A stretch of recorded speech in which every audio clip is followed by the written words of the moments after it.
T shirt का बरं पुदडून राहिली? तो जन्मसिद्ध अधिकार आहे माझा. मला देवानी वरतून पाठवून दिलं. ते काय बोलले, बाई ते तुझ्या नवऱ्याचं जे जे काय काय आहे, इस्टेट प्रॉपर्टी सगळं कट कर नका. ते सगळं तुझं, त्याचे कपडे पण तुझे, तो पण तुझा. हो ना. मग जो नवरा असतो ना त्याला जीव लावायचा असतो. कोण?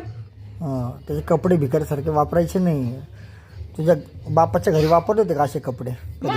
टी शर्ट कधी वापरले होते का? आज्याच्या घरी वापरले. काही वापरले नाही तुझ्या आज्याच्या बापाच्या घरी वापरले. चाल 101 कपडे वापरले मी. तोंड 101.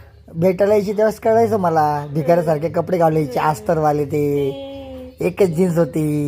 मग काय तुमच्या भराशावर नव्हती जन्माला आलेली. हं. बापाने मोठं केलेलं आहे. खाऊ पिऊ म्हणजे बापाने घातलेलं आहे. बापाने 38 किलोचं केलंय, आता 70 किलोची झाली आहे.